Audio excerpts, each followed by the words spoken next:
And our word for today on this Thursday of the 24th week in Ordinary Time, this Thursday, September the 19th, our words for today, hold fast. Hold fast. First, let's visit the word. Holding fast involves not compromising in our relationships, behaviors, or anything that might pull us away from our commitment to God. And so, with that in mind, let's look at St. Paul's first letter to the Corinthians, chapter 15 today. I am reminding you, brothers and sisters, of the gospel I preached to you, which you indeed received, and which you also stand. Through it, you are also being saved, if you hold fast to the word I preached to you, unless you believed in vain. Hold fast. There's an if. Ifs are important. We like to excuse ifs. We like to just say, this is the thing and that is the thing. But when there is something that's expected of us, a lot of times we want to minimize that thing, and you can't do that. You absolutely cannot do that in this case. Hold fast is important. If, if, if you hold fast. Who is that intended for? Every single one of us. That is something that is required of each and every one of us. We will be tested. Why is life difficult? It's designed that way. How else in the world are you going to be tested if you don't have some difficulty in your life? If you're training to be an athlete, you only become better through resistance. You only grow by resistance.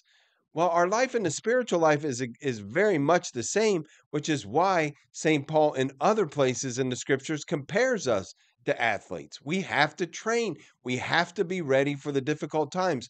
Brothers and sisters, we don't just have to be ready for the difficult times. We have to understand that we are built for difficult times, that difficult times serve a great purpose in our lives. No, they're not easy, but we can in some ways give thanks for them because we know that our faith is strengthened through them.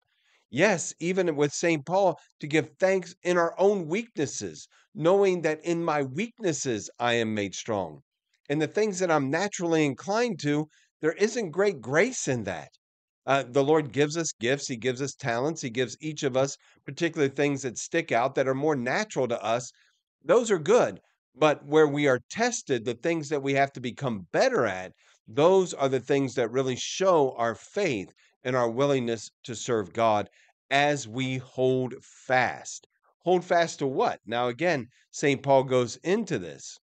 For I handed on to you as of first importance what I also received, that Christ died for sins in accordance with the Scriptures, that he was buried, that he was raised on the third day in accordance with the Scriptures, that he appeared to Cephas, then to the 12. After that, he appeared to more than 500 brothers at once, most of whom, at that point, St. Paul says, are still living, though some of them have fallen asleep. And after that, he appeared to James, then to all the apostles, and last of all, he appeared to me, one born abnormally. This is St. Paul's encouragement to us. What are we to hold fast to? The very thing that he is mentioning here, the very thing that has been passed on, and that he says again in his second letter to the Thessalonians, chapter 2, verse 15. Therefore, brothers and sisters, stand firm and hold fast to what?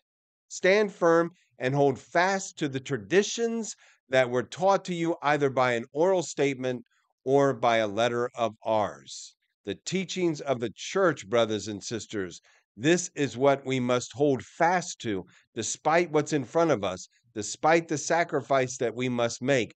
We hold fast and we stand on that promise. Hold fast our words for today.